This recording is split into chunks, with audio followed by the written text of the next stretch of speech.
Welcome to Mining Over Canada. Join the Canadian Securities Exchange and our partners in a first-hand look into our country's vast mining landscape.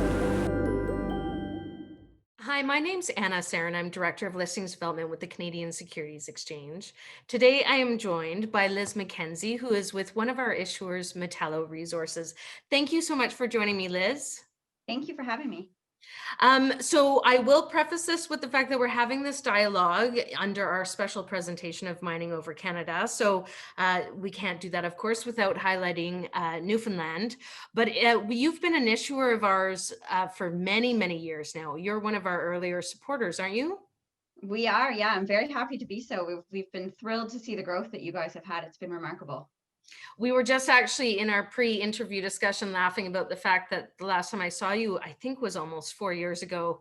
Hopefully we can get back to a place where we can all be in these wonderful conferences around mining again and have the chance to see each other. It's always just so neat. It feels like a high school reunion when you go to those conferences now and you get to see, your mining family, so to speak. Yeah, we've built up these relationships. It very much feels that way. And I miss connecting with you guys in person. I mean, this will have to do for now, but I'm very much looking forward to the next time we can get together in person. Absolutely. Okay, so listen, why don't we just jump into you first? Let's talk about you. We're having this dialogue and I'm releasing this conversation alongside a bunch of other really amazing, outstanding women in the industry that are based out of Quebec and Atlantic Canada. So this is part of a bigger discussion that we're having that is definitely female focused, but it is human focused in the sector, most importantly. So let's talk about who you are and just touch on Metalo and what you do for Metalo. Absolutely. Well, I'm honored to be included in this platform of women that you're speaking with. So I've been with Metalo, their corporate communications person, and I've been with them for 12 years now. And so Metalo has two projects. We have a mineral claims asset in Labrador, and we also have a manufacturing project in Quebec. And we take care of mining in Labrador, which has been a huge sector for them over in that province, and manufacturing in Quebec is just it's a great place to do. They have a number of key resources there that have made their selection to go there quite easy for us. Amazing. Okay, so what I'd love to talk about, why don't we start with Newfoundland? Let's talk about mining in Newfoundland. Let's talk about kind of the support level that you had. I know Metalo has had some really wonderful support from organizations and different stakeholders. So let's talk about what's available there, or what has been available to Metalo. Absolutely. Yeah, we started in Newfoundland years ago, actually, and we started there originally with the intent of mining and manufacturing there. And if we didn't make all the mistakes we made, we wouldn't be where we are today. But we've since switched gears a little bit, and we're focusing on mining a different mineral under our claim there now. But throughout the whole process, the community there is they're phenomenal. The local government, we've had a wonderful relationship with them. We've been dealing with the First Nations there as well. We've been able to get along quite well with them, which is so important. And we've truly just had great support, and being that mining in general, with all the natural resources that province has, it's such a key driver for the economics of the province. It's really great to go in and have such an overwhelming amount of welcoming support, because if you don't have that, we're guests to the community there. We wouldn't really be able to operate. So we've been quite successful, I feel, but it's taken a lot of work. I can't say it's just happened overnight and it's been easy. We've gone in and we've built and maintained the relationships, and certain factors, of course, as with any business, COVID has made it a little more challenging, but we're fortunate enough to be within this Atlantic bubble. So, as much as we can't travel out west to see you, we can travel to the Atlantic bubble there, and we've made a few trips out, and continuing on with this community engagement there to ensure everything's going as should be there. So you brought up a really good point about making mistakes. I think the mining sector is the foundation is, I wouldn't call them mistakes, but the foundation is try again, right? I mean, the whole purpose of it is, we go from exploration to a discovered resource based on that exact thing. Is you try something, and if it doesn't work, then you try something else. And I think what's really intriguing about that idea is that it takes a very certain type of personality for people that work in the industry to be able to fail over and over again until they find something, wouldn't you say? Stubborn? Is that what you're getting at? Sure. We won't name names.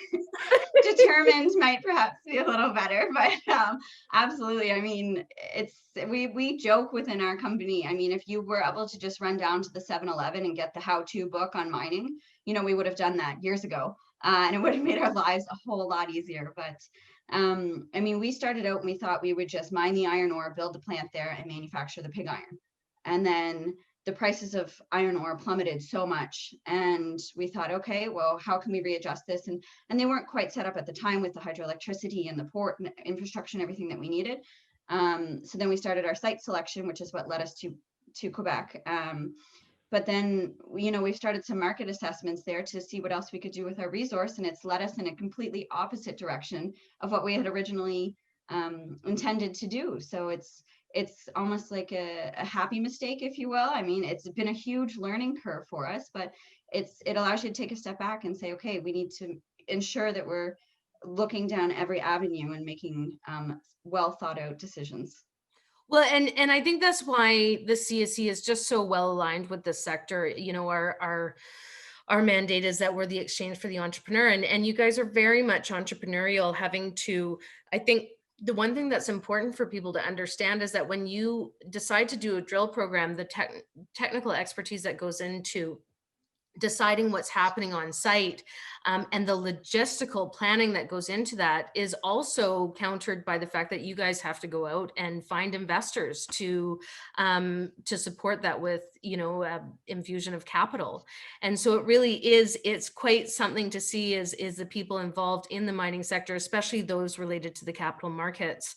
And this reminder that the capital available for these types of ventures are not something that you would go to a bank for. You go to the capital markets and to investors that are willing to take a chance on the execution of your management team, the execution of your technical team, and the probability of your property and its opportunity. So, it really is, it's quite neat, the people that do come to the table and dedicate their lives. I mean, you're clearly still a very young woman, and you've been doing this for 12 years. Do you see yourself doing this, in the long term, or at least being in the mining space for the long term? Well, thank you. That's very nice of you to say.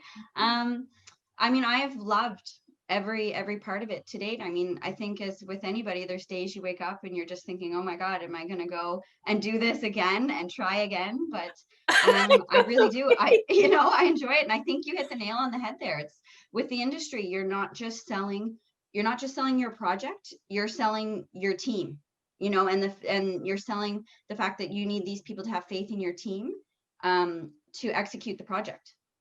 And that's where the money comes from. And we're very fortunate to have fantastic shareholders. It's been a long road, and they've remained loyal, and they've, for the most part, been happy. And I think open communication is a large part of that. We have to keep them informed on the progress we're making, and as well as the issues that arise, because that's bound to happen. So it's, back to your point, it's dynamic, and I enjoy it, and I enjoy the challenges, and I think it's something I would like to continue doing. Okay, so we're going to talk about corporate communications in a minute, but I want to ask this because I realize you have been doing this for 12 years. 12 years is an interesting span of time, and I'm referring specifically to the past 12 years, because we had some of the worst markets in the junior mining space that we've had in history within that 12-year window. And we're starting to see it come out on the other end. Any insight as to your thoughts on what has changed just making things work in what was, because I remember I was in the mining sector as well when the markets were really bad, and trying to manage the dynamics of, compliance programs versus actual programs, and raising money, $2,000 at a time in a private placement, right? Versus a $50,000 or $100,000 check. So, Yeah, I I mean, mean, I've had those challenges, but what about you, going through that fluctuation? yeah, I think for us, one of the biggest assets for us has been we keep our overhead costs to a minimum. We run a very tight ship. We're a small team. We're only about 3 full-time people. So while I wear the corporate communications hat, I help out a little more on some IT things, or some some other things that go necessary, that are a little outside of my job title scope. but again, that's all part of the learning curve. Yeah, and in terms of raising the money, you have to, I think, be a little open to different options. You have to be okay with some other forms of perhaps dilution that you might not have originally been wanting to accept, or other various forms of accepting at a lower price perhaps than you would have originally thought you might have wanted to as well. But it's all in the needs of getting it done to keep the business going. And I mean, part of that is you guys provide a great service with your platform for allowing people to issue and become a public company with the regulations required for issuance through you guys. I think it's fantastic, and it's certainly helped us, and it's one of the main reasons we chose to issue with you guys. It's fantastic.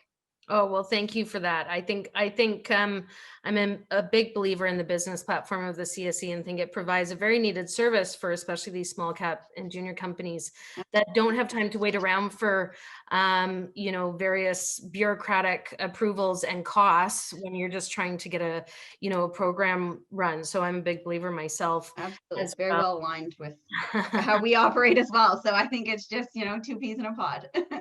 So, okay, so let's talk about corporate communications. And I think this is something that's important for people to understand. There is 2 defined terms in the capital markets, and one is corporate communications and one is investor relations. They are defined very differently under actually securities law and regulations and national instrument policies. IR contracts and IR personnel doing that type of work for a company is a whole other subject. We're not going to jump too far into that because you are actually corporate communications. So tell us a little bit about what corporate communications is for a public company. So corporate communications would entail the internal and external communications that take place within a company. So whether it's going outside of your company, or whether it's managing shareholder communications within your company, which I think is one of the, if not the most important parts of the company. I mean, especially for smaller companies, low cap companies like ourselves, I think the way we tend to view it as a company, these are the people who pay our salaries at the end of the day. They're the people who put up the cash. And as I mentioned earlier, they're the people who took a chance and believed in not just our project, but our team. So I think we owe it to them, ethically as well as legally, for full disclosure and transparency. And it's my job basically to ensure that we are communicating with them on any and everything that we are obligated to, but also ensuring that, we are relatively small base, and we like to try and build relationships as much as we can. And then external communications, I mean, I take care of presentations that go out, and this is where I stretch a little more into perhaps a little more outside of my realm, but a little bit of web design and those sorts of things. So it's a learning curve, but yeah. So I know IR pertains. It's a little broader. It reaches a little broader in terms of some finance aspects and stuff like that as well. But so I think, just to backtrack just for a moment, so that because I don't know if people are all aware of this, but a public company by law has to disclose material information to not only the public, but to their shareholders. yes. And so what is deemed material varies based on sector, varies based on the size of the company. It varies it's an interesting term, but a material change in the company does need to be disclosed. If people have ever heard cross the wire, that's a term used in the capital markets where it has to get put onto public sites.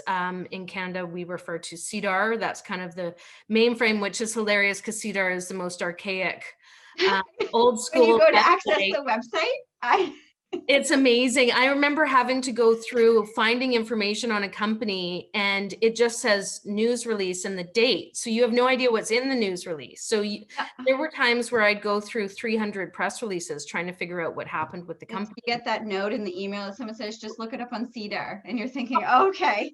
Don't make me do it. So, and then there's obviously some great media platforms where you can get it across as well. So just to go back, corporate communications, you're legally bound that any material information does need to be disclosed. And so that role within the public company sphere is one of the most important roles in being a public company. It's what keeps you guys going. And then again, kind of going to that level of the shareholder engagement is just so important, to keep them as potentially future shareholders and future rounds where you raise capital, and as well as, making them long-term shareholders, which is incredibly valuable as well. So I think your role within that infrastructure is incredibly important. Is there anything that you've learned through this process that you could give advice to people? And I'm going to ask you this on two levels. One is, from a company perspective, have you learned anything to do or not to do when trying to, manage that disclosure and corporate communications? And secondly, from an investment standpoint, when you're looking at a company, what should you be looking for when it comes to those corporate communication levels? So I think when you're learning what to do or not to do,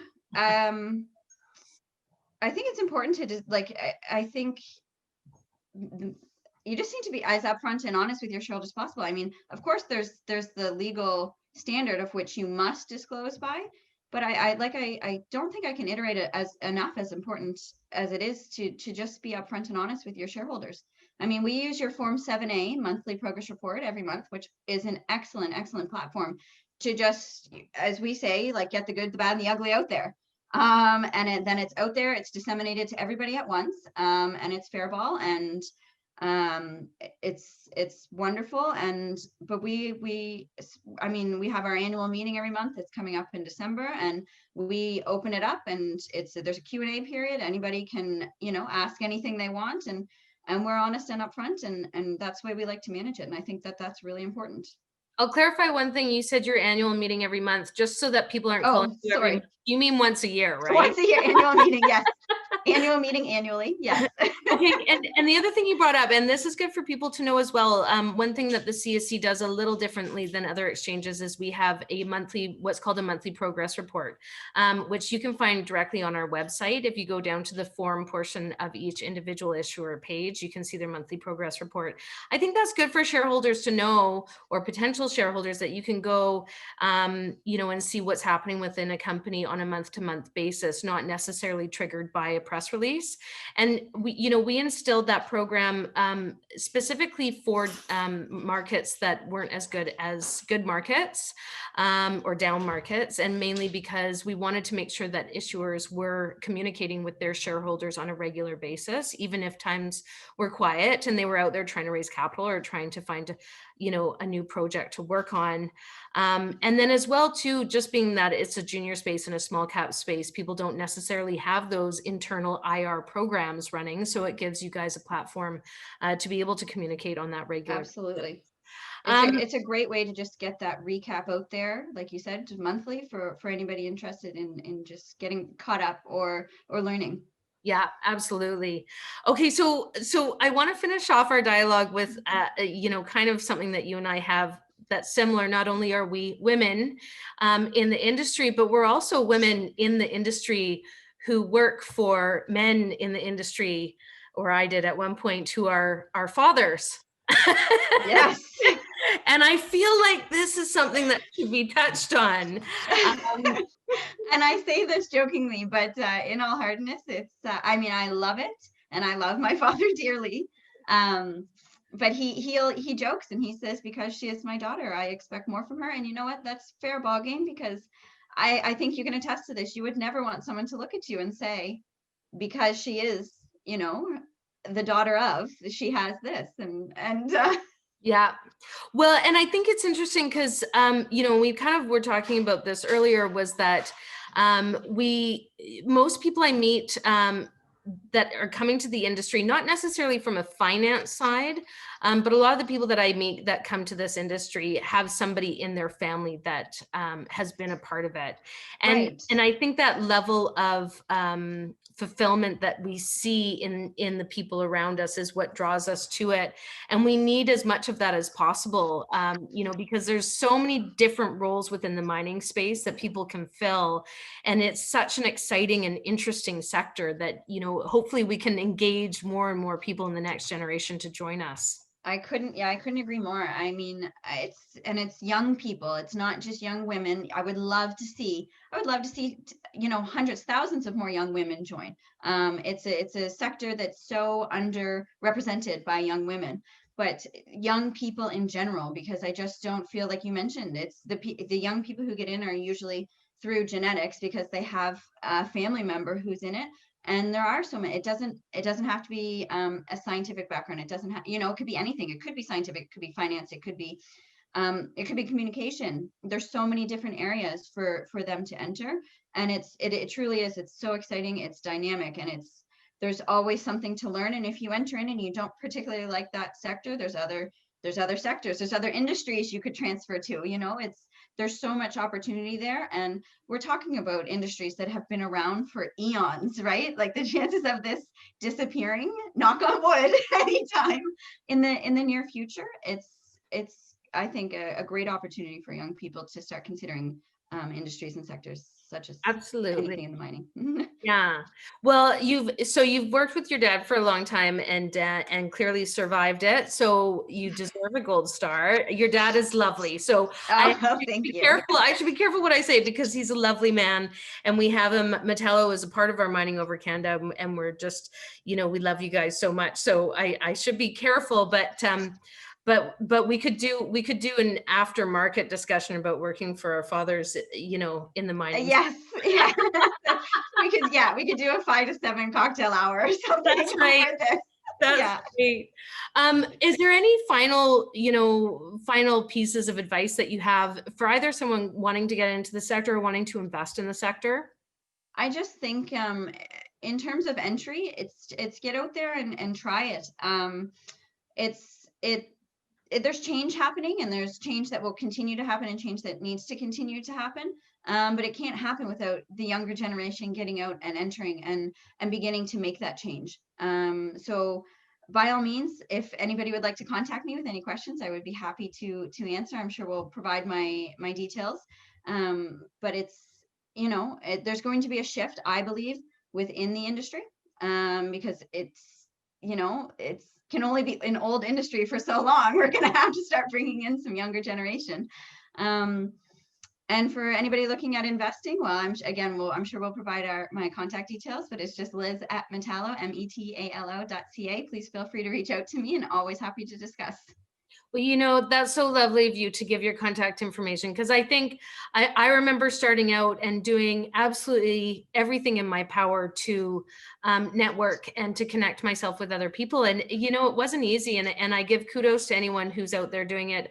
I especially give kudos to anyone who wants to get into this and get out there during a pandemic when we're all stuck in our homes, and building your book. And I do encourage people, push through, make the phone calls, make the emails, and get to know people around you, because that really is, how it worked for me and how it worked for you. And that's important to remember. And it's a fine art. I mean, talk about rejection. You learn how to take that pretty quickly. So many phones hung up on, so many doors slammed in the face. And you know what? Some of them still hurt, but it's like you said, it's whether it's stubbornness or determinedness, maybe a tinge of resiliency. I don't know, but yeah. Yeah, exactly. Well, Liz, I can't thank you enough again for joining us today. And thank you for being a part of Mining Over Canada. We've just always enjoyed having Metalo as one of our family on the CSC. And we'll definitely make sure that we're watching you guys and what you're up to in the upcoming years. Thank you so much. It's always a pleasure to connect.